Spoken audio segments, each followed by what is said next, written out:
A'udzubillahi minasyaitonirrajim. Bismillahirrahmanirrahim. Alhamdulillahirabbil alamin. Nahmaduhu wa nasta'inu wa nastaghfiruh. Wa na'udzu billahi min syururi anfusina wa min sayyiati a'malina. May yahdihillahu fala mudilla lah wa man yudlil fala hadiya lah. Asyhadu an la ilaha illallah wahdahu la syarika lah.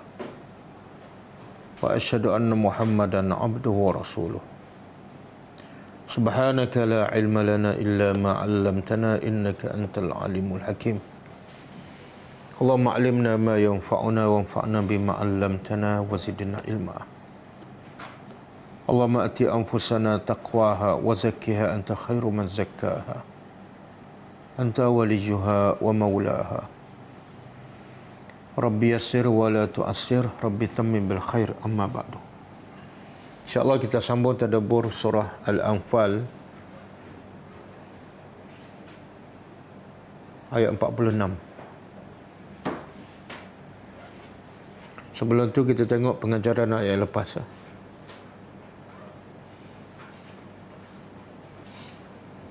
Ayat 43, 44 dan 45. A'udzubillahi minasyaitonirrajim.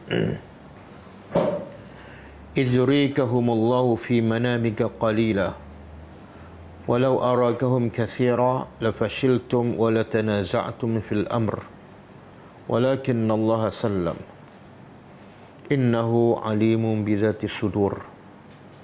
Maksudnya, ingatlah ketika mana Allah memperlihatkan engkau akan mereka dalam mimpi engkau bahawa mereka itu adalah sedikit. Dan Allah memperlihatkan juga kepada engkau akan mereka bahawa mereka itu adalah ramai. Jikalau Allah memperlihatkan kepada engkau akan mereka bahawa mereka itu ramai, pasti kamu akan rasa takut dan pasti kamu akan berselisih dalam urusan kamu. Akan tetapi Allah telah selamatkan. Sesungguhnya Dia Maha mengetahui apa yang di dalam hati. Pengajarannya,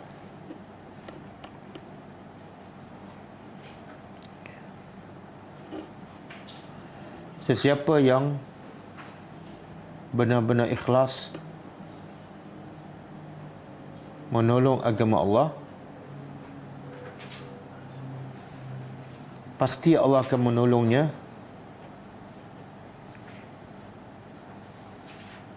dengan apa cara sekalipun.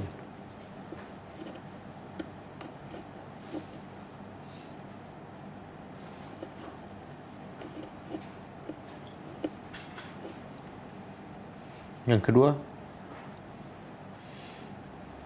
mimpi Nabi adalah benar.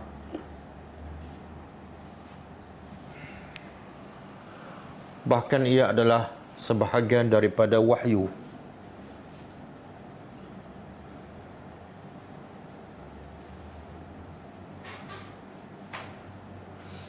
Yang ketiga,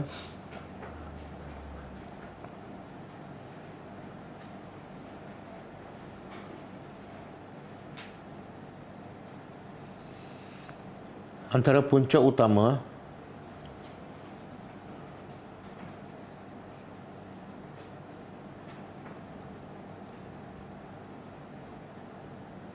kemenangan mana-mana pasukan tentera ialah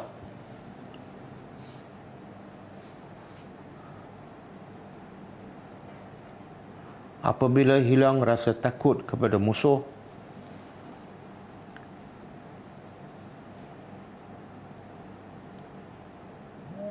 dan yakin dengan pertolongan Allah.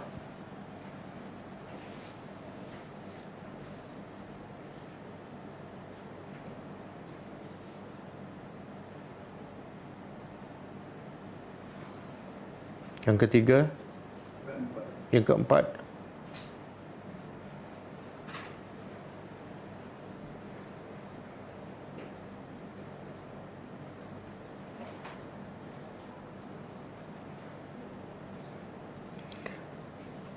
Allah Maha mengetahui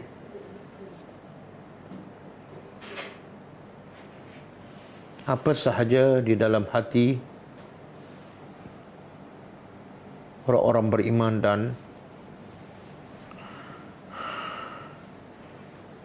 hati tentera musuh.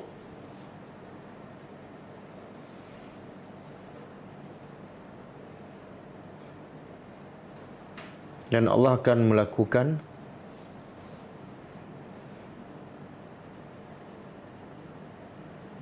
apa sahaja yang akan memberi kemenangan kepada tentera Islam.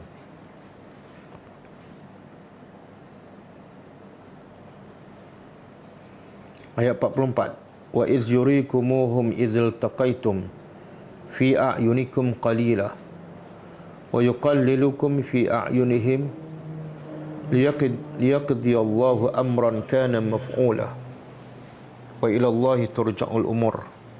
Maksudnya, dah ingatlah ketika mana Allah memperlihatkan kepada kamu akan musuh, ketika mana kamu bertemu mengikut pandangan mata kamu bahawa musuh adalah sedikit, dan Allah menjadikan bilangan kamu sedikit pada pandangan musuh, supaya Allah melaksanakan apa yang telah ditetapkan, dan hanya kepada Allah kembali segala urusan. Pengajarannya,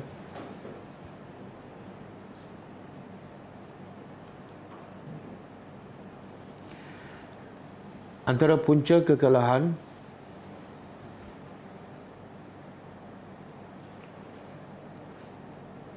mana-mana pasukan tentera ialah terlalu yakin akan menang dan terlalu memandang rendah kepada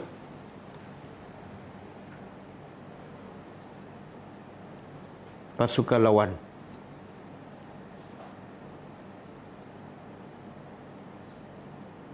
Yang kedua,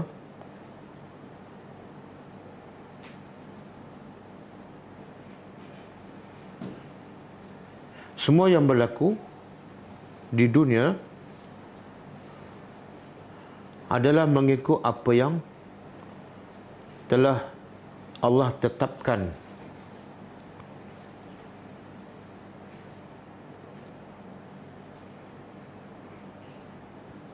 Sejak sebelum Allah mencipta langit dan bumi,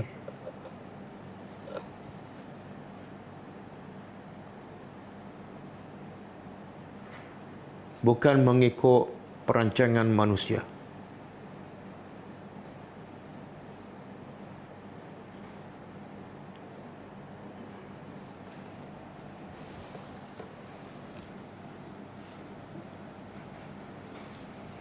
Okey, yang ayat 45. Ya ayyuhallazina amanu idza laqitum fi'atan fasbutu wazkurullaha katsira la'allakum tuflihun. Wahai orang yang beriman, apabila kamu berjumpa musuh, maka tetaplah dan perbanyakkan zikir kepada Allah. Moga-moga kamu peroleh kemenangan. Pengajarannya,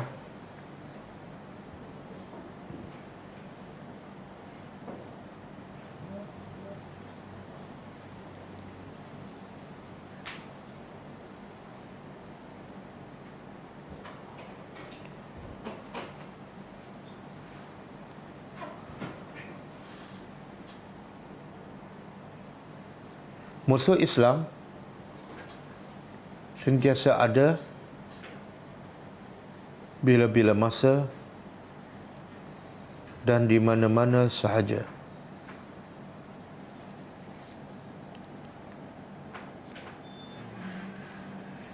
Oleh itu, wajib ke atas setiap orang yang beriman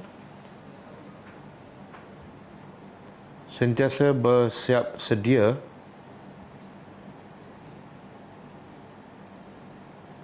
untuk menghadapi perancangan dan penentangan musuh.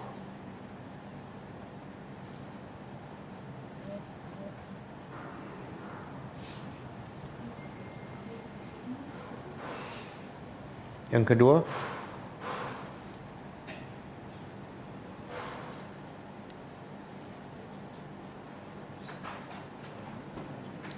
adab. Antara adab bertemu dengan musuh ialah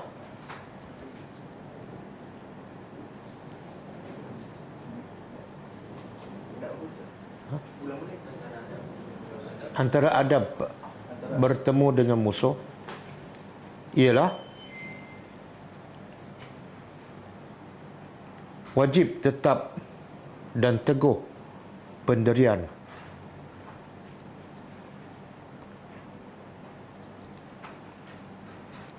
Di samping wajib sentiasa berzikir kepada Allah dengan banyak.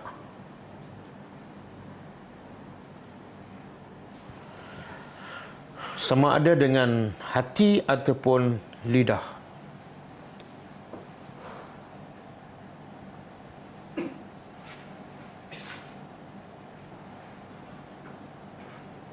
Yang ketiga, asas kepada kebahagiaan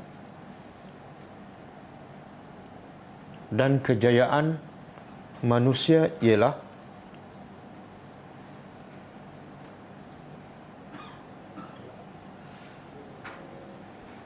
tetap pendirian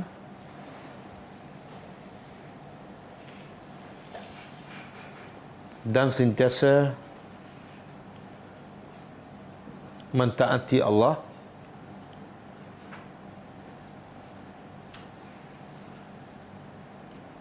di mana sahaja berada.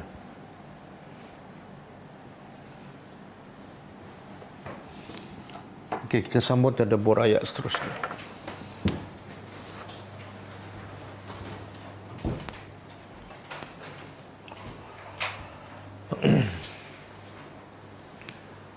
Auzubillahi minasyaitonirrajim. Okey, kaitan ayat malam ni dengan ayat yang lepas. Kalau ayat yang lepas Allah nak beritahu adab.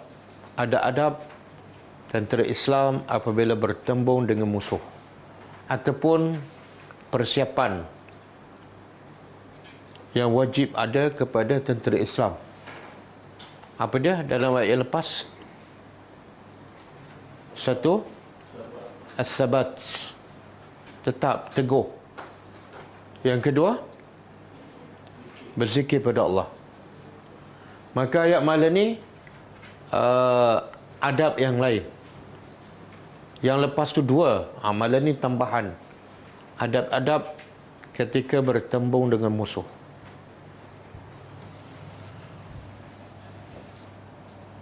Auzubillahi minasyaitonirrajim.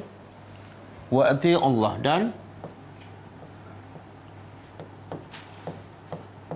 taatlah oleh kamu akan Allah.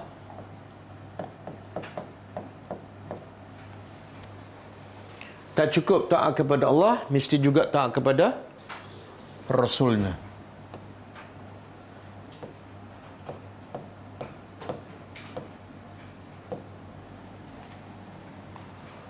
Jadi kalau ikut tertibnya, yang pertama as-sabat, yang kedua zikrullah, yang ni yang ketiga ni. Taat kepada Allah dan Rasul, adab yang ketiga.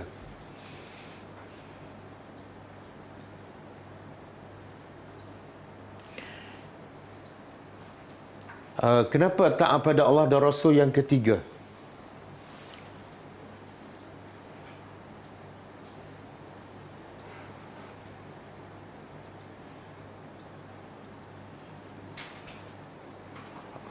Kenapa yang ketiga? Yang pertama apa tadi? Sabat kan? Sabat tu mana? Teguh pendirian, tidak lari daripada peperangan. Itu pun sebenarnya ada unsur taat pada Allah dan Rasul. Tetapi belum tentu bertahan. Maka Allah nak tegaskan ketaatan pada Allah dan Rasul mestilah sepanjang masa dan menyeluruh. Jangan berlaku seperti dalam peperangan Uhud. Peringkat awal sahabat ada taat. Tapi akhirnya bila mereka engkar perintah Rasul di pertengahan.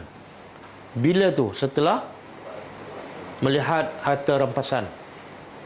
Jadi Allah nak tegaskan ketaatan kamu pada Allah dan Rasul bukan di awal sahaja, bukan di tengah, tapi sepanjang masa.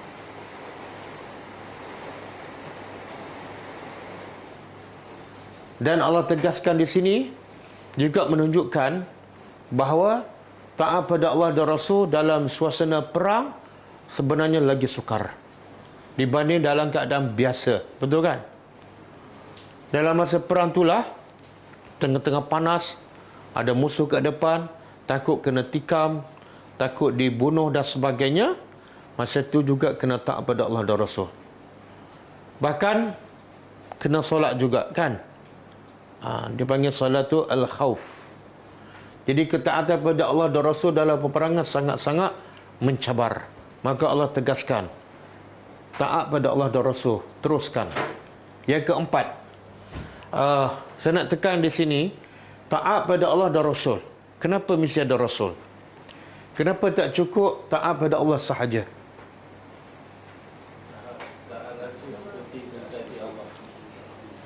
Taat Rasul seperti mentaati Allah. Kenapa? Tak cukup taat pada Allah. Kenapa? Sebab Rasulullah diutuskan untuk apa? Tugas utama Rasulullah ialah nak menjelaskan apa yang Allah turunkan, iaitu wahyu. Kalau Allah turun Al-Quran sahaja 30 juzuk, 6,000 ayat, tapi tidak ada Rasul menjelaskan, orang boleh faham tak kandungan Al-Quran? Tak boleh. Mustahil orang boleh faham. Dan mustahil orang boleh laksanakan semua perintah Allah dan Quran tanpa penjelasan daripada Rasul. Betul kan? Allah kata wa aqimus solat, dirikan solat. Macam mana solat? Yang tu yang bila dia tolak Rasul, solat dia akhirnya dia kata apa? Tak payah solat. Sebab dah sampai makam yang dah sesat kan? Cuba buka surah An-Nahlu ayat 65 ke?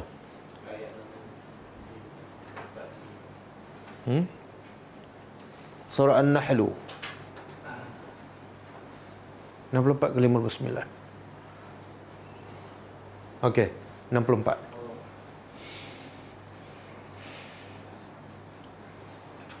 Okey. Auzubillahi minasyaitonir rajim. Wa ma anzalna. Cuba terjemah. Dan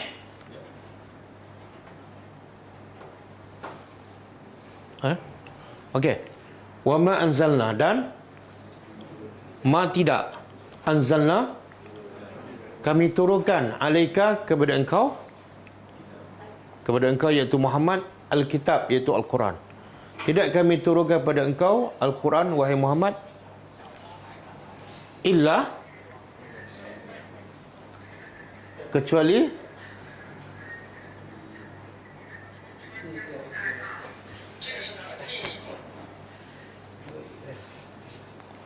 okey, ada gangguan okey, illa kecuali litubayyina, untuk apa? Li ni dalam bahasa Arab kalau kita belajar apa dia? Lam apa? Wahai pelajar-pelajar bahasa Arab, Lam taklil. Lam at-ta'lil ni makna apa? Untuk ataupun kerana. Dan fungsi dia ialah dia huruf nasab ke huruf jazam? Tengok baris ke akhir tu apa dia? Beratas kan? Asal dia tubayyinu. Fa'il mudhari' asalnya memang baris depan. Tubayyinu. Baris depan. Bila masuk lam je, li tubayyina. Kan? Jadi apa makna lam ta'lil? Lam untuk. Tidak Allah sebut jelas, tidak kami turunkan kepada engkau Al-Quran, wahai Muhammad, kecuali untuk tubayyin, engkau menjelaskan. Fungsi engkau ialah untuk menjelaskan Al-Quran lahum, kepada mereka, kepada umat kamu, allazi ikhtalafu, yang mereka berselisih padanya. Dan Quran itu juga adalah hudan, petunjuk, wa rahmatan, dan rahmat untuk siapa? Bukan untuk semua orang. Untuk liqaumin yu'minun, untuk kaum yang percaya dan beriman saja. Siapa yang tak beriman, dia tak akan jadikan Quran sebagai petunjuk. Sebab tu tak boleh kita tolak Nabi. Sebab tugas Nabi menjelaskan Al-Quran. Sebab itulah kalau contohlah ayat-ayat sifat Allah, Nabi jelas tak? Jelas. Tapi Nabi jelas tak sebagaimana orang yang kemudian jelaskan? Tak. Yang mana kita nak pakai? Ya Nabi lah, sebab Nabi ni Allah iktiraf. Tugas engkau menjelaskan Al-Quran. Yang lain kami tak iktiraf. Yang lain kami tak iktiraf. Okey. Dan cuba buka surah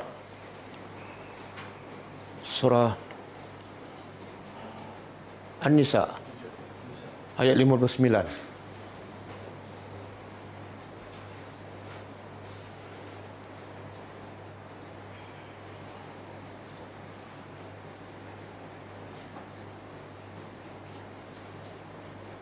Okey. Cuba kita terjemah sama-sama. Ya ayyuhallazina amanu, wahai orang-orang yang beriman. Bila Allah sebut wahai orang beriman, Allah nak apa tu? Allah nak bagi dorongan supaya kamu taat. Dengan apa? Iman ni. Bila kamu mengaku beriman, inilah sebenar pendorong untuk kamu taat. Okey? Wahai orang beriman, ati Allah, taatlah kepada Allah. Wa ati'ur rasul, dan taat pada Rasul. Allah guna dua. Allah ulang ati'u. Ketika taat pada Allah, Allah guna ati'u. Kemudian taat pada Rasul, Allah guna juga ati'u. Dua. Yang ketiga, wa ulil amri. Dan taatlah juga kepada ulil amri. Siapa ulil amri? Dia sebenarnya pemerintah ni termasuklah pemimpin, ulama, mufti termasuk. Bukan pemimpin politik saja. Tapi bila sebut taat pada ulil amri, Allah ulang tak wa ati'u. Tak. Tahu tak kenapa? Ha? Kalau dia tak taat pada Allah dan Rasul, tak payah ikut. Bila Allah tak ulang ati'u pada ulil amri, makna Allah nak bagi tahu taat pada ulil amri mesti bersyarat. Syaratnya apa? Mesti syaratnya ulil amri pun taat pada Allah dan Rasul. Baru boleh taat pada ulil amri tu. Tapi kalau nak taat pada Rasul, tak perlu bersyarat. Tak bersyarat. Sebab tu Allah ulang ati'u. Tak perlu bersyarat. Kenapa tak perlu syarat? Boleh tak kita kata nak taat pada Rasul mesti syarat Rasul tu taat pada Allah? Boleh tak? Tak boleh. Sebab yang Rasul cakap pun adalah wahyu. Boleh faham? Kemudian Allah tahu dah, bila kita taat pada Allah dan Rasul, kita kadang-kadang berbeza.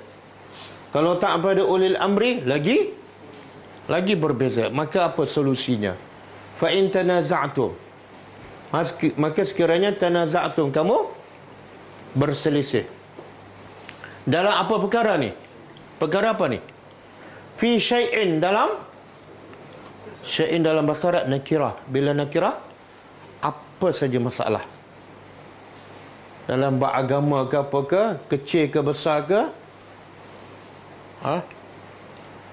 Bila kamu berselisih dalam apa saja perkara, maka Allah perintah sekali lagi.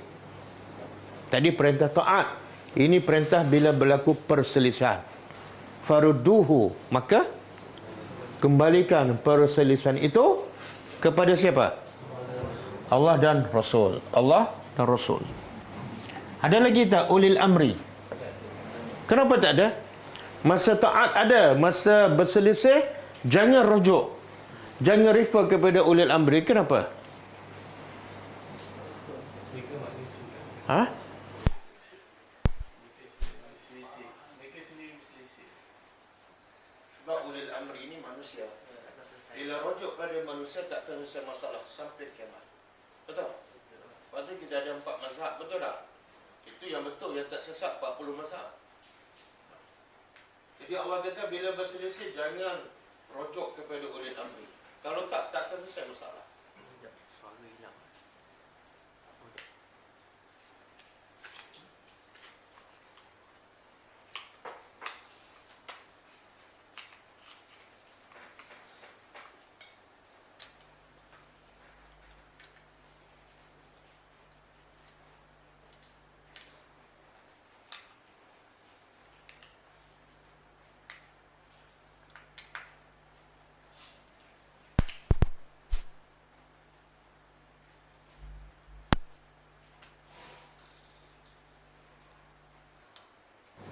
Okey. Kemudian Allah bagi syarat. In sekiranya kuntum adalah kamu beriman kepada Allah dan hari akhirat. Ini syarat apa ni? Hendaklah bila sekiranya kamu berselisih dalam apa saja perkara, hendaklah kamu kembalikan perselisihan itu kepada Allah dan Rasul. Balik pada Allah dan Rasul ni apa makna? Ha? Salat tirai? Bukan. Apa dia? Rujuk kepada Allah, rujuk pada Quran. Kalau kepada Rasul, hadis yang sahih. Kemudian Allah bagi syarat, sekiranya kamu beriman kepada Allah dan hari akhirat. Apa maksudnya? Kalau betul kamu beriman kepada Allah dan hari akhirat, bila berlaku perselisihan, kena kembali pada Al-Quran dan Sunnah. Maknanya, kalau kamu berselisih, kamu tak kembali pada Allah dan Rasul, sebenarnya kamu tak beriman kepada Allah dan hari akhirat. Itu je. Jangan cakap banyak. Berselisih tak? Ya. Apa rujukan kamu? Tok Guru. Kamu tak beriman dengan Allah dan hari akhirat. Tok Guru saya pun rujuk pada Al-Quran dan Sunnah. Macam mana boleh bergaduh? Kan? Kalau semua rujuk pada Quran dan Sunnah, tak mungkin bergaduh. Sebab tidak ada percanggah dalam Quran. Dan tidak ada percanggahan dalam sunnah Nabi. Betul? Tidak ada hadis yang bercanggah. Tapi pendapat manusia banyak tak yang bercanggah? Banyak. Zalika khairun wa ahsanu ta'wila. Okey, cuba buka surah Al-Hujurat ayat pertama.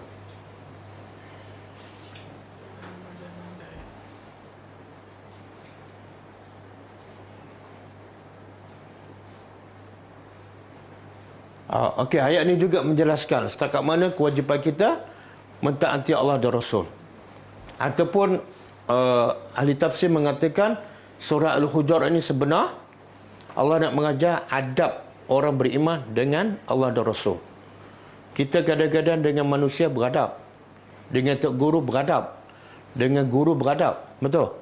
Dengan mak bapak beradab, tapi dengan Rasulullah kurang adab. Dengan Allah biadab. Jadi Allah nak ajar adab dengan Allah dan Rasul. Apa dia? Ya ayyuhallazina amanu, wahai orang beriman, la tuqaddimu, jangan kamu mendahului baina yadayillah, di hadapan Allah, wa rasulih, dan rasulnya. Apa makna mendahului? Jangan memandai-mandai. Kata Syekh Sa'di rahimahullah, jangan mendahului Allah dan Rasul makna jangan kamu cakap sehingga kamu tahu apa yang Allah cakap. Jangan cakap. Dan Allah cakap macam ni, cakaplah seperti Allah cakap. Bila kamu cakap je tanpa kamu tahu apa yang Allah cakap, kamu telah mendahului. Jangan kamu buat sehingga kamu tahu apa yang Rasul buat. Bila kamu buat dulu, sebelum kamu tahu apa Rasul buat, kamu telah mendahului. Kan? Banyak tak yang macam tu? Bila guru dia ajar, dia tak tanya guru dia, Ya Rasulullah buat macam mana? Dia tak tanya. Terus dia terima. Itu sebenarnya telah mendahului. Murid dan guru, dua-dua mendahului Allah dan Rasul. Tanya dulu. Tok Guru, boleh tak saya tanya? Dalam bab ni Rasulullah buat macam mana? Bila Tok Guru tak boleh jawab, apa dia? Cari guru lain. Sebab apa? Ini Allah perintah pada siapa ni? Orang beriman. Dan hukum mendahului Allah dan Rasul apa dia? Hukumnya haram. Haram. Wahai orang beriman, jangan. Bila sebut jangan, haram. Pastikan yang kamu buat, ya Rasul buat. Kalau tak, jangan buat dulu. Ini yang ada orang kata, salah ke? Salah lah. Jawapannya salah. Apa dalil?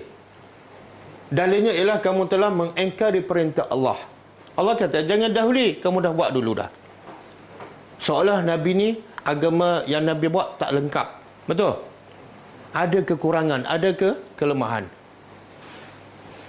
Kemudian, wattaqullah, innallaha sami'un alim.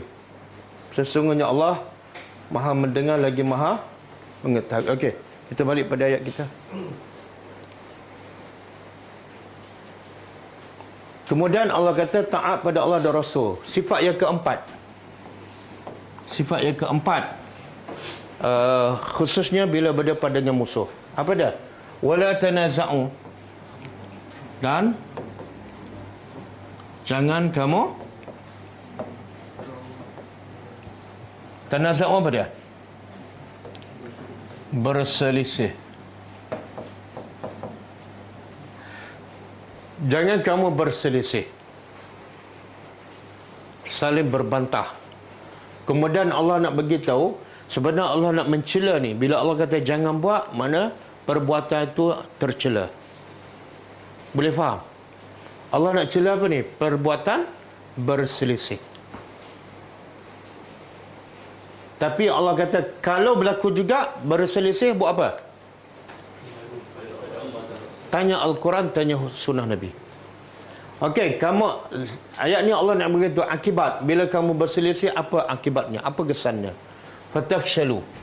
Maka kamu akan kita dah ada jumpa ayat lepas kan? Apa dah? Kalau Allah lihatkan kepada kamu bahawa musuh tu ramai, lafashiltu. Pasti kamu akan rasa gemetar, takut. Jadi Allah kata jangan berselisih. Sebab punca kesannya, bila kamu berselisih, kamu akan gemetar ataupun jadi takut. Takut nak apa ni? Takut apa ni?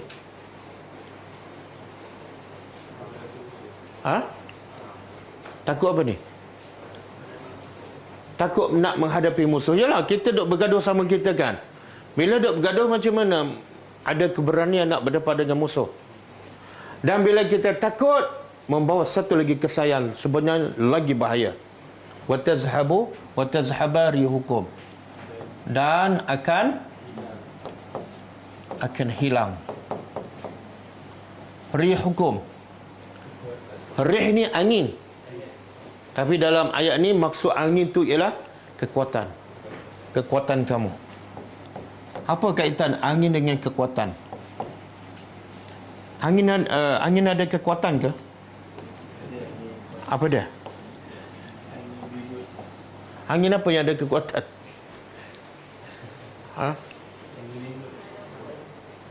Angin lembut. Tapi kalau datang ribut taufan, itu angin kan? Rumah boleh runtuh, boleh banjir besar kan? Kapal terbang pun boleh jatuh. Dia angin tu walaupun lembut, tapi dia boleh membawa kekuatan. Tengok Allah larang ni benda yang tercela. Satu, berselisih. Yang kedua, jadi penakut. Dan kemuncaknya apa dah? Hilang kekuatan kamu. Betul? Sekarang kita lemah tak? Lemah tak umat Islam? Apa punca dia? Puncanya undur ke belakang. Pertama, penakut. Betul tak? Umat Islam semua penakut berdepan dengan musuh. Cuma berani berdepan dengan sama sendiri. Ada sedengar orang Melayu yang orang dah tahu dia ajaran sesat, tapi ada juga yang ikut. Dia maki ustaz-ustaz ni, yang apa ni, ustaz-ustaz yang famous ni, yang sunnah, dengan bahasa yang teruk. Dia orang Melayu. Dia ada mendakwa dia ma'rifatullah, dia kenal Allah. Tapi bahasa dia guna, saya nak sebut pun segan. Doktor-doktor yang sunnah tu semua ada maki huduh. Kan? Tapi cuba orang ni suruh dia pergi berdepan dengan musuh. Takut kan? Jadi kita hilang kekuatan sebab kita gemetar, takut, dan punca kita takut sebab kita asyik duk bergaduh je sama sendiri. Pernah tengok dalam YouTube Cina bergaduh dengan Melayu? Tak ada kan? Cina dengan Cina ada? Ustaz Cina dengan Ustaz Cina ada? Tak ada. Ustaz Melayu dengan Ustaz Melayu.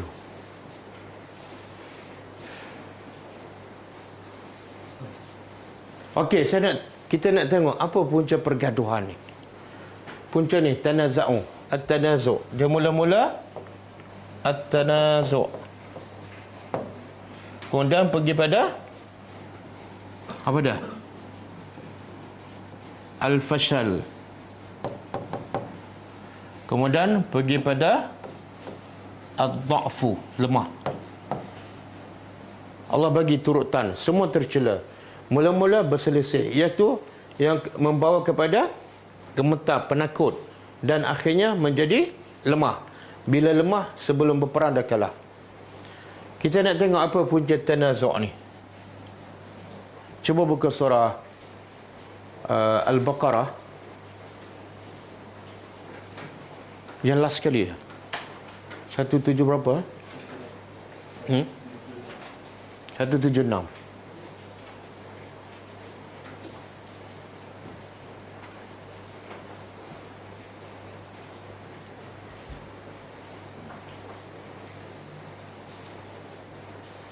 Okey, cuba tengok. Zalika, yang demikian itu, bi anna Allah, sesungguhnya Allah nazzal al-kitab, telah menurunkan kitab bil haq, dengan benar. Mana isi kandungan Quran pun benar, dan penurunan Al-Quran pun adalah benar. Kemudian Allah berkata, wa innal lazi, sesungguhnya orang yang ikhtalafu, yang berselisih tentang apa?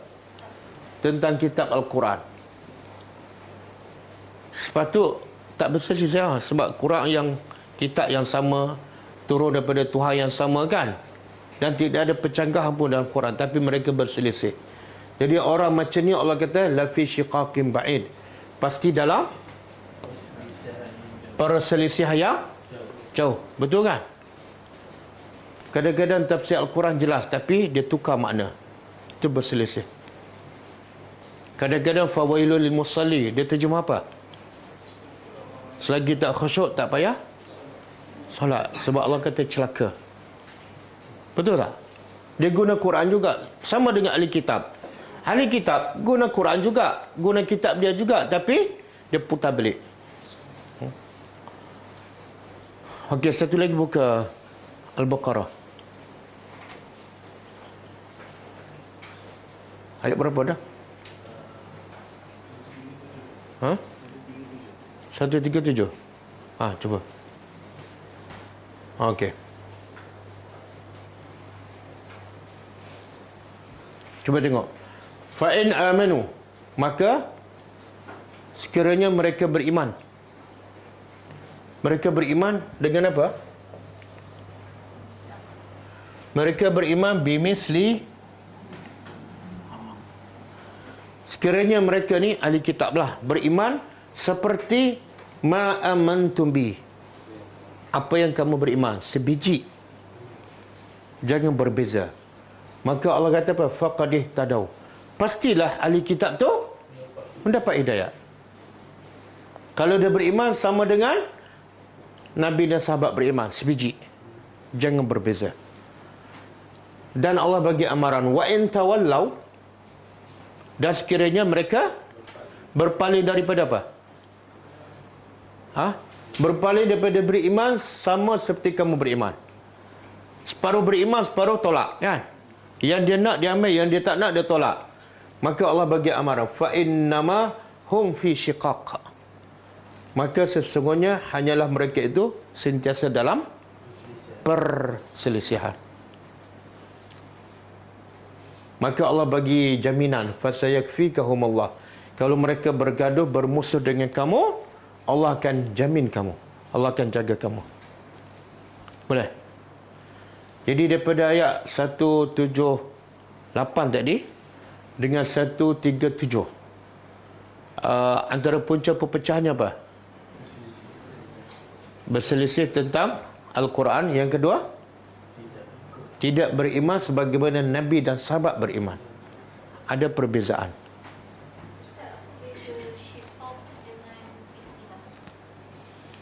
Dah kena tengok komus lah. Tapi biasa kalau Allah guna perkataan syiqaq yang bermakna perpecahan, yang tadi pun ikhtilaf pun perpecahan, sebenarnya makna dia samalah. Kita pernah dengar tak ikhtilafu ummati rahmatun? Pernah dengar? Cuba terjemah. Perselisihan ummati adalah rahmat. Betul ke salah? Ikhtilaf ni bukan setakat berbeza pendapat, tapi bergaduh. Sebenarnya ini adalah hadis yang dhaif dan bercanggah dengan ayat Quran. Bercanggah dengan Quran. Quran suruh wa'tasimu bihabrillah, bersatu. Jangan berbeza. Tiba-tiba kita kata perbezaan umatku adalah rahmat. Jadi di situ ada rahmat. Tak, Islam mengajak kita supaya bersatu.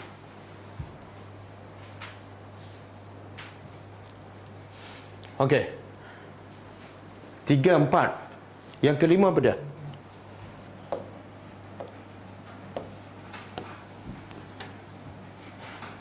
Sifat ataupun adab yang kelima.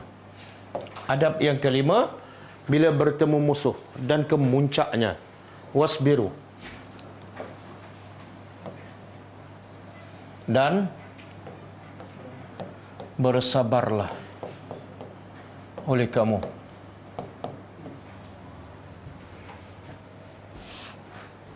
Boleh, Jadi nak berzikir pada Allah, kena sabar. Nak sabat, kena sabar.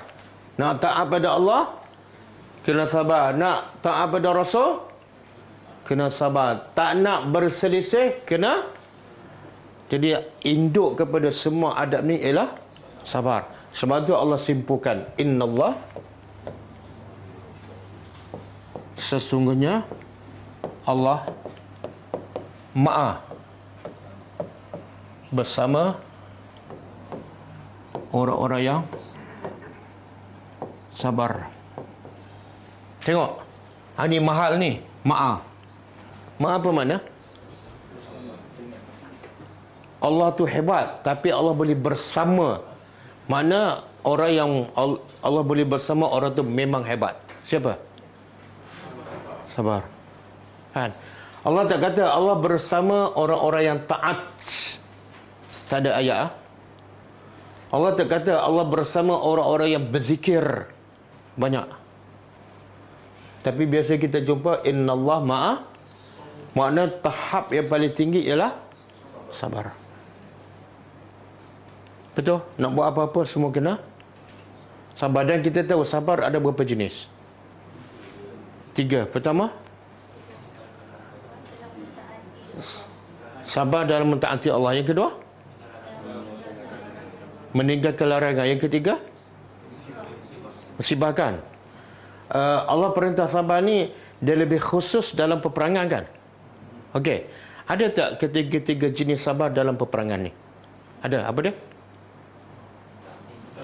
Mentaati Allah. Apa dia? Allah suruh berperang, kan? Jangan lari. Itu sabar dalam mentaati. Yang kedua, sabar meninggalkan larangan. Apa dia? Jangan lari. Allah kata jangan lari. Sabar meninggalkan larangan. Allah kata jangan berselisih. Yang ketiga, musibah apa? Kematian, cedera kan. Ada sahabat kat badan dia ada 80 luka. Kan? Kita pernah dengar kisah dalam peperangan Uhud. Bagaimana sahabat yang cedera parah, bila musuh tu nak patah balik, Nabi perintah siapa untuk pergi berperang kali kedua? Nabi perintahkan sahabat yang dah berperang dalam peperangan Uhud yang kali pertama, yang ramai cedera parah, yang dah lembek dah, yang tak pergi langsung, Nabi tak benarkan. Dalam keadaan berdarah, cedera, sepatut pergi rawat tak, Allah kata pergi berperang. Tapi sebenarnya Allah nak uji tak berlaku peperangan. Itu sabar dalam menghadapi musibah. Dan oleh kerana sabar ni terlalu sukar, amalan yang paling susah dalam hidup ialah sabar. Maka sebab itulah ganjaran pahalanya tidak ada had. Solat Jumaat 27, sedekah 700. Kalau sabar, apa dalil? Innama yuwaffas sabiruna ajrahum bighairi hisab. Surah apa?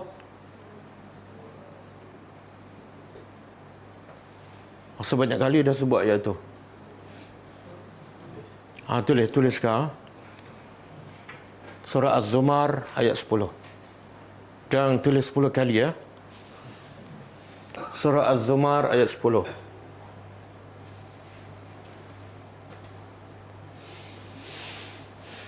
Okey.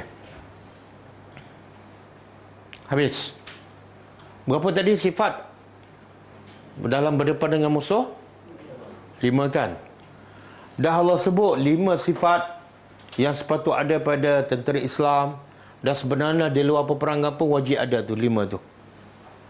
Maka ayat seterusnya Allah nak larang pula jangan bersifat sifat yang tidak patut ada pada orang beriman. Bahkan sifat ni sentiasa ada kepada orang kafir. Apa dia? Wala takunu, dan janganlah kamu jadi kallazi, orang-orang yang kharaju, mereka keluar min diarihim, dari rumah-rumah mereka ataupun daripada negeri mereka. Negeri mana ni? Madinah? Mekah lah. Ini siapa ni? Allah nak larang orang beriman jangan jadi macam siapa? Orang yang keluar daripada negeri mereka, iaitu Mekah. Itu jangan jadi macam orang musyriki Mekah yang keluar untuk asal-asal mereka keluar untuk apa? Tak asal keluar untuk selamatkan barang dagangan Abu Sufyan asalnya. Sebab itulah bila rombongan dagang Abu Sufyan dah selamat, dah menghala ke laut, Abu Sufyan tulis surat kepada tentera ni yang diketuai oleh Abu Jahal. Kata Abu Sufyan, kami telah selamat, jadi tak perlu buat apa-apa, balik je. Apa kata Abu Jahal? Dia kata kami tak akan balik sehingga kami akan pergi ke Badar, kami akan duduk di situ 3 hari, kami akan minum arak, kami akan buat kenduri besar-besaran, dan kami akan upah penyanyi menyanyi lagu-lagu. Supaya apa? Supaya kami dapat tunjukkan kehebatan, kekuatan kami, dan supaya orang Islam semakin gerun pada kami. Itu sebelum berlaku peperangan. Maka Allah kata jangan jadi seperti mereka yang keluar daripada rumah mereka bataran. Apa nama bataran? Bataran ni makna raddul haq, orang yang menolak kebenaran. Dia terjemah apa tu?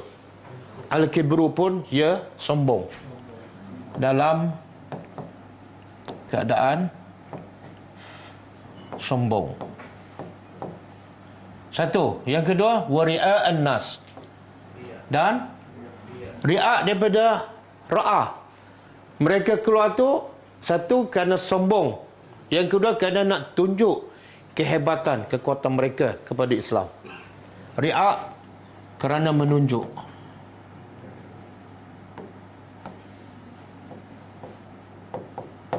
Kepada manusia.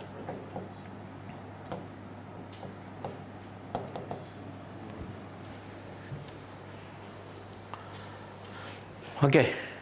Jadi Allah nak mencela kamu orang beriman jangan ada sifat ni. Satu, batara. Yang kedua, riak. Cuba buka hadis.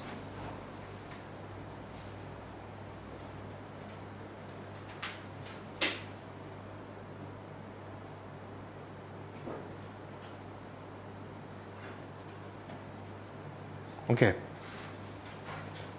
Hadis ni panjang tapi saya ambil potongan bahagian bawah. Nabi kata la tadkhul al-jannah la yadkhul al-jannah man kana fi qalbihi mithqala dzarratin min kibrin. Nabi kata tak mungkin akan masuk syurga siapa saja yang ada dalam hatinya al-kibru, sombong walaupun sebesar zarrah. Zarrah ni besar mana? Hayalah besar mana? Halus besar mana? Kalau macam kita buka tingkap pukul 10, pukul 11 kan, cahaya matahari masuk ke tingkap tu, ada nampak tak debu-debu halus? Zarrah lebih halus daripada tu. Jadi kalau ada rasa sombong lebih halus daripada debu tu, Nabi kata tak akan masuk syurga. Okey, sahabat pun tanya, apa al-kibru tu yang penghalang manusia masuk syurga? Nabi pun jawab, al-kibru ialah batarul haq. Al-kibru ada dua. Satu, batarul haq. Dalam ayat tadi, batar. Apa makna batarul haq? Menolak kebenaran. Kita cakap ayat Quran, dia kata, tak penting ayat Quran, yang penting apa yang orang ramai buat. Itu ada kibru. Kan? Itu sebesar zarah ke sebesar apa? Kita cerita sunnah Nabi kan? Dia kata tak apa, yang kami buat pun tak salah. Sombong tak dengan Nabi? Sombong. Sunat je. Jadi apa saja usaha untuk menolak kebenaran, sama ada daripada Quran ataupun hadis, dia adalah al-kibru, penghalang manusia masuk syurga. Yang kedua, al-kibru apa dah? Ghamtun nas, iaitu memandang rendah pada orang lain. Dari segi apa? Apa-apa saja. Kadang-kadang dia berilmu, dia pandang rendah pada orang tak berilmu. Kamu ni jahil. Itu al-kibru. Kadang-kadang dari segi kekayaan. Kadang-kadang dari segi agak harta benda. Kadang-kadang pangkat. Kadang-kadang muka handsome. Kamu ni muka bukan cantik sangat pun. Kan? Okey? Jadi berhati-hati daripada dua sifat ni. Apa lagi sifat orang kafir ni? Wa yasudduna, dan mereka menghalang an sabilillah, dari jalan Allah. Allah tak sebut menghalang apa. Kenapa Allah tak sebut? Kenapa tak sebut? Sama dengan ayat yang kita belajar sebelum ni. Apa dia? Wa iza, apa dia? Fi'ah. Wa iza laqaitum fi'atan. Kan? Bila kamu jumpa fi'ah. Fi'ah ni makna dia kumpulan. Allah tak sebut fi'ah kafirah, yang kafir. Allah tak sebut. Kenapa Allah tak sebut? Sebab orang beriman bila bertembung mesti dengan orang kafir. Tak mungkin dia bertemu dengan orang Islam. Orang Islam mesti berkasih sayang. Jadi bila sudah difahami, Allah tak sebut fi'atun kafiratun. Allah sebut fi'ah aja. Itu bahasa Al-Quran. Sini pun sama. Allah tak sebut mereka menghalang siapa. Sebab apa? Fahamlah. Menghalang daripada jalan Allah. Mana menghalang apa?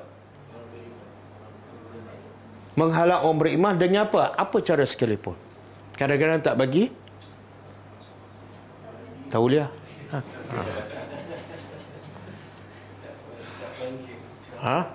Kadang-kadang tak panggil ceramah. Kadang-kadang dia bataskan, kena cakap yang ni je kan.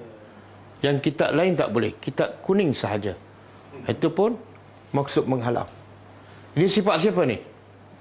Orang kafir. Kemudian Allah bagi amaran, wallahu, dan Allah bima ya'malun.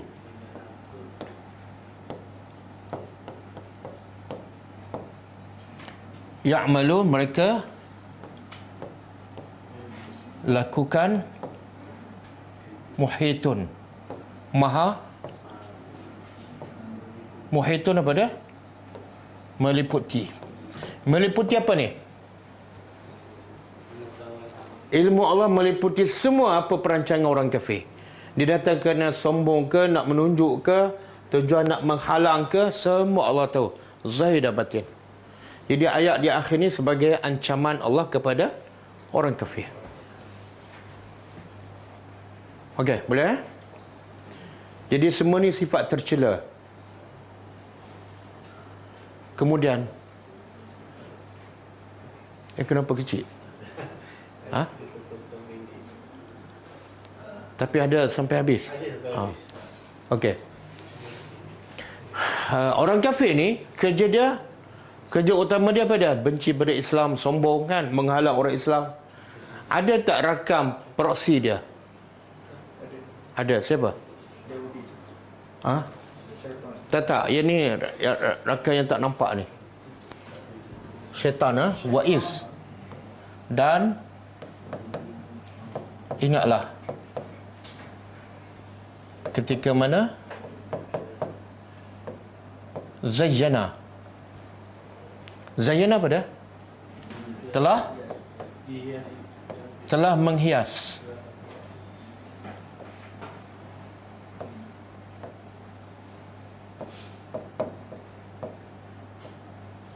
lahu kepada mereka. Kepada mereka ni siapa? Tak orang kafir.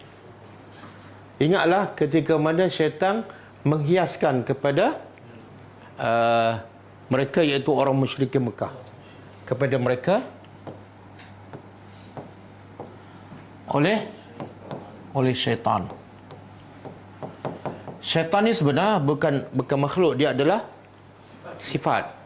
Mungkin dia jin dan mungkin dia manusia. Tapi biasa kalau sebut syaitan dalam Quran biasa refer kepada jin. Jadi ingatlah ketika mana syaitan telah menghiaskan kepada mereka, kepada orang musyrik Mekah, a'malahum, amalan mereka. Waqal, dan dia berkata, iaitu syaitan, la ghaliba, tidak ada yang boleh mengatasi kamu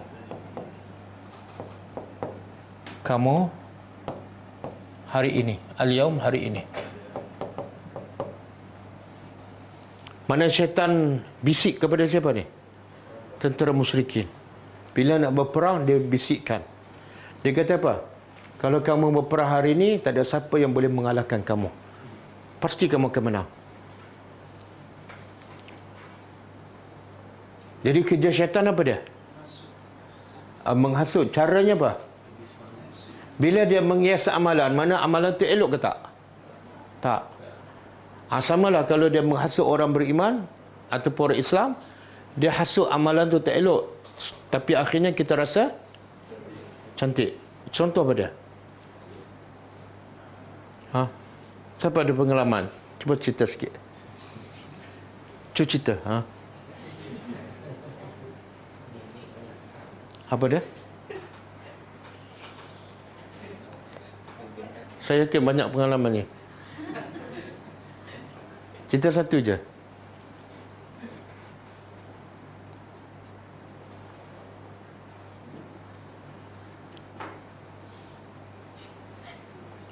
Fikir banyak sangat nak ambil. Nak bagi contoh yang mana ni? Biasa kadang-kadang kita nak solat kan? Kita nak solat awal waktu.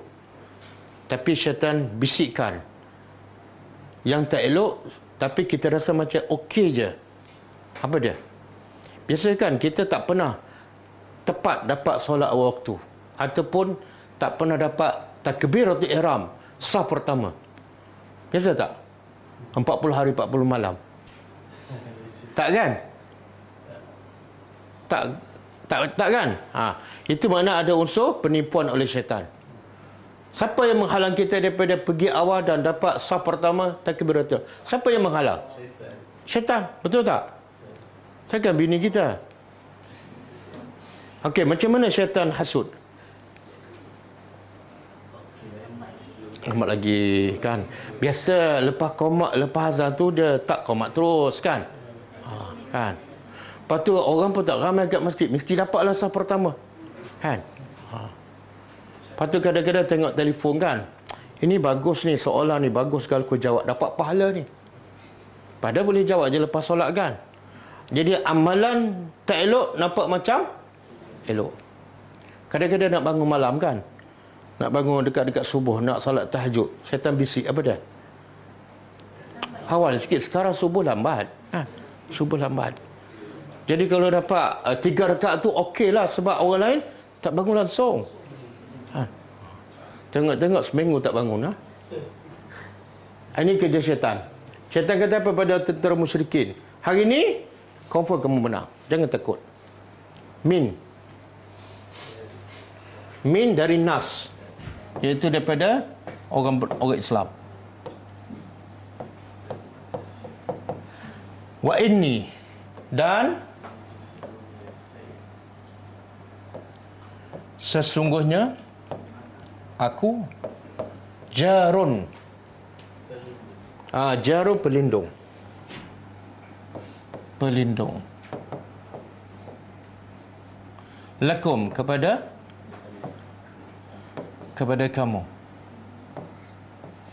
Dalam hadis, syaitan ni dia berupa seorang lelaki bernama Suraqah bin Malik. Suraqah bin Malik. Dia berupa orang sebab syaitan tak nampak. Jadi dia nak hasut, nak bagi motivasi pada tentera kafir ni. Dia berupa Suraqah dan dia bagi motivasi. Dia kata apa? Hari ni kamu akan menang. Kemudian yang kedua, berlaku apa-apa aku akan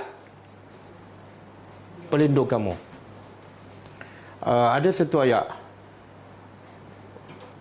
Qul ara'aytum in ahlakani Allahu. Sambung. Qul ara'aytum in ahlakani Allahu wa man ma'iya faman. Lepas tu?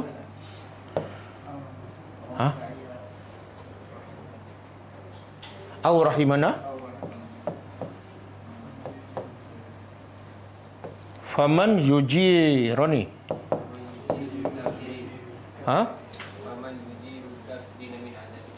Faman yujirul kafirin min azabin alim. Surah apa ni? Al-Mulk. Okey, berkata yujiru. Allah kata, kul ara'aitum, cuba beritahu aku. Allah suruh Nabi cakap pada orang musyrikin. Cuba beritahu aku. Kul ara'aitum in ahlakani Allah. Kalau Allah binasakan aku dan siapa saja bersama aku. Orang kafir nak sangat Nabi dan sahabat mati kan? Okey, beritahu mereka. Kalau Allah matikan aku dan sahabat yang bersama aku, au rahimani, ataupun Allah merahmati aku, iaitu Allah teruskan hidup, Allah tak matikan. Maka tanya mereka, faman yujirul kafirin, siapa yang akan selamatkan orang kafir daripada azab yang pedih. Boleh faham? Orang kafir nak Nabi mati. Maka Nabi buat soalan. Kalau aku mati, agak-agaklah kamu selamat tak daripada azab neraka? Selamat tak? Jadi apa faedah kamu nak aku mati? Yang faedahnya apa dah? Kamu beriman je. Kan? Jadi yujiruh daripada sini. Jarun. Hari ini kamu akan menang. Yang kedua, aku akan menjadi pelindung kamu. Falamma.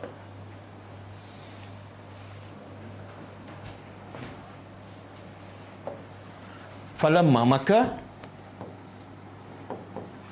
tatkala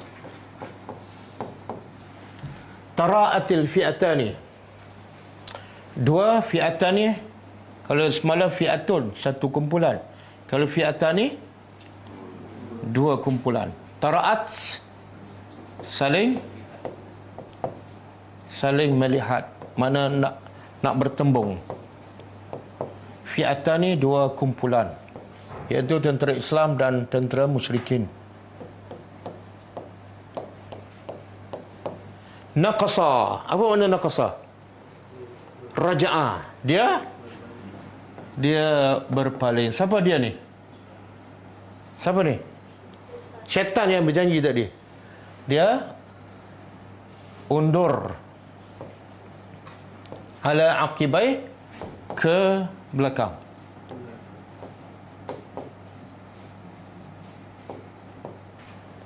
Tahu pasal apa dia undur? Bila pasukan tentera Islam dengan tentera musyrikin nak bertembung, syaitan nampak malaikat turun. Syaitan nampak malaikat turun, syaitan paling dia takut apa dah? Malaikat. Malaikat dengan senjata, dia pun naqasa ala aqibi. Lalu orang musyrikin bertanya, tadi kata nak bantu. Apa jawapan dia? Waqal, dan dia berkata, ini sesungguhnya aku bariun, berlepas diri,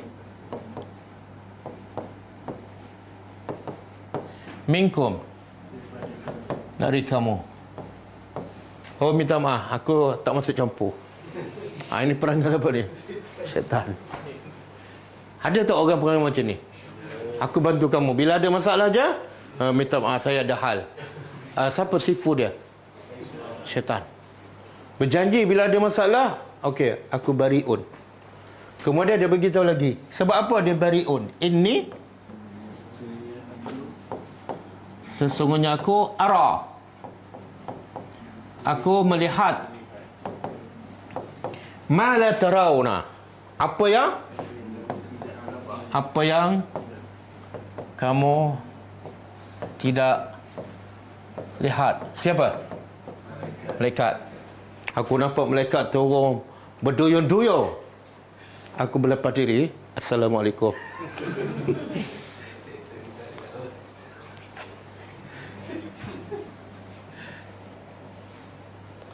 Kemudian kata syaitan lagi, sesungguhnya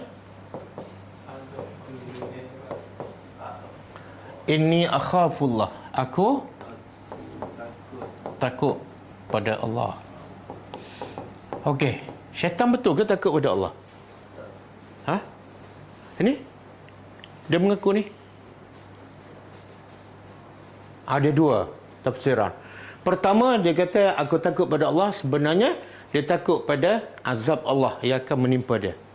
Dia bukan takut kerana betul-betul beriman. Sebab kalau dia duduk kat situ, dia akan dibunuh oleh malaikat. Itu maksud azab tu. Sebab tu aku takut. Yang kedua, dia kata aku takut kepada Allah sebagai pendustaan. Dia berbohong. Itu hanya sebagai alasan untuk dia berlepas diri daripada janji dia kepada tentera musyrikin. Kemudian Allah kata, wallah, dan Allah syadidul iqab, sangat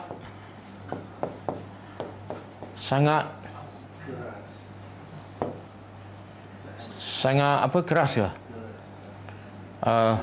Keras ke kuat? iqab, balasan. Okey, ini ayat siapa ni? Allah sangat kuat ataupun besar balasannya. Ayat syaitan ke ayat Allah? Ada dua pendapat. Pertama, ayat syaitan. Syaitan kata apa? Aku takut pada Allah. Kenapa? Sebab azab Allah sangat berat. Itu pendapat pertama. Pendapat kedua, kata syaitan, aku takut pada Allah. Lepas tu habis. Kata-kata syaitan, sekarang Allah yang berkata. Okey? Inilah perangai syaitan. Dia hasut kita setiap hari, setiap waktu. Tapi bila di akhirat besok, dia kata apa? Aku berlepas diri. Aku tak ada kuasa pun nak paksa kamu buat macam ni. Yang kamu tertipu ni pasal apa? Kan? Kenapa itu dipanggil apa? Khutbah syaitan. Syaitan bagi khutbah di mana? Di neraka. Tengah-tengah kena bakar sempat dia bagi khutbah. Sebenarnya ada faedah tak khutbah dia?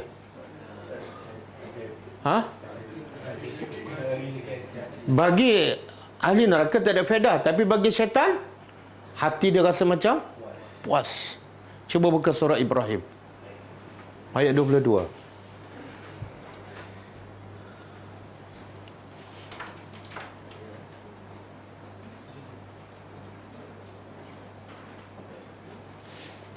Surah Ibrahim ayat 22.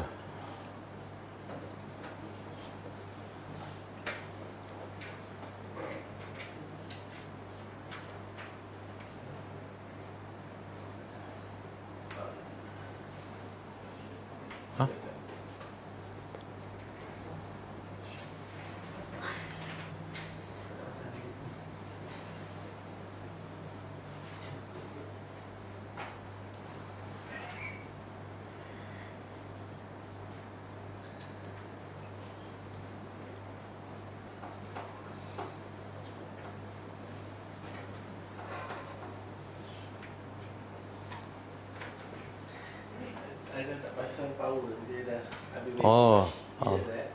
Okey, tak apa. Kita kena sabar sebab kita sekarang bertempur dengan syaitan. Syaitan marah ni, kita nak bongkar. Tapi jumpa surah tu. Cuba tengok maksud dia. Falamma qudiya, kan? Maka tatkala setelah selesai semua. Apa selesai tu? Ahli syurga dah masuk syurga. Okey. Waqala syaitan. Telah berkata syaitan. Bila itu lamma qudiya. Tatkala qudiya al-amru. Semua keputusan telah diputuskan. Ahli syurga masuk syurga. Ahli neraka semua dah masuk neraka. Maka syaitan mula berkhutbah. Apa dia? Inna Allah, sesungguhnya Allah wa'adakum, telah berjanji pada kamu, wa'adal haq. Allah berjanji macam-macam dengan kamu, dengan salat, dengan zikir, dengan amal soleh. Allah berjanji dan janji Allah adalah benar. Wa wa'adtukum, dan aku juga berjanji pada kamu, tapi aku sendiri pun tak ikut pun apa yang aku janji. Aku nak tipu kamu je.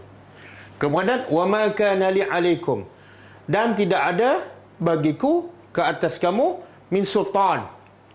Apa makna sultan? Kuasa. Makna aku tak ada kuasa pun nak paksa kamu lewat solat. Aku tak ada kuasa nak paksa kamu hari itu tak baca Quran. Tak ada. Illa kecuali an da'autukum, kecuali aku seru sikit, pujuk sikit, goda sikit. Fastajabtum li, kamu pun tergoda, tertipu, kan? Bukan sebab aku. Fala talumuni, maka jangan kamu laum ni mana jangan kutuk aku, jangan maki aku. Walumu anfusakum, sebaliknya kutuk diri kamu sendiri. Kamu yang buat keputusan nak kutuk aku pula. Ma'ana bimusrikhikum, sekarang aku tak boleh langsung selamatkan kamu. Jadi kalau kamu kutuk aku pun tak ada faedah. Sebab aku tak boleh selamatkan kamu. Wa ma antum bimusrikhi, dan kamu pun tak boleh selamatkan aku. Kita ni 2 kali 5, 5 kali 2. Sama-sama kena bakar. Inni kafartu bima asyraktumuni. Tengok. Sesungguhnya aku kufur dengan apa yang kamu syirikkan. Masa kat dunia aku ajak kamu supaya syirikkan Allah kan. Sebenarnya aku sendiri pun tak beriman dengan apa yang aku ajak tu. Lagi kita sakit hati kan. Celaka. Min qablu. Inna zalimina. Sesungguhnya orang-orang yang zalim bagi mereka azab yang pedih. Jadi zalim-zalim ni antaranya ialah suka ditipu, selalu ditipu oleh syaitan. Okey, satu lagi. Ada bateri lagi. Ada. Surah Al-Hashr ayat 16. Ayat ni pendek je.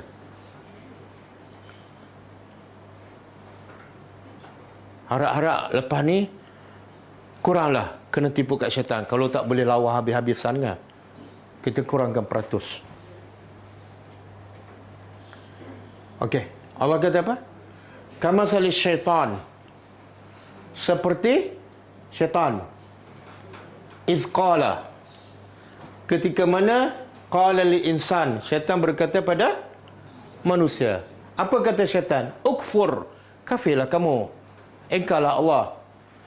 Tetapi falamma kafar, maka tatkala manusia kafir, apa pula kata syaitan? Inni bariun. Okey, aku berlepas diri. Aku tak masuk campur. Sebab apa? Inni akhafullah. Aku ni jenis orang takut pada Tuhan. Kamu tak takut. Tengok Allah rakam kan? Allah rakam.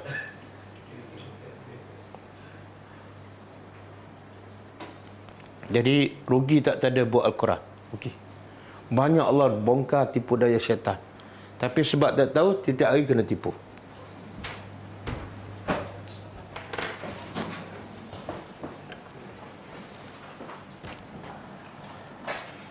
Okey, waktu dah larut malam. Jadi kita berhenti setakat ni ya. Cuma nak begitu kelas malam besok tak ada. Kelas malam besok kita cuti. Tapi kelas besok ada, pagi besok. Kelas di Taman Tun pukul 10 pagi. InsyaAllah. Okay, kita tutup dengan membaca tasbih kafarah. Subhanakallahumma wa bihamdika asyhadu an la ilaha illa anta astaghfiruka wa atubu ilaik. Assalamualaikum warahmatullahi wabarakatuh. كتاب الله ترق جنانه وتنى العظيم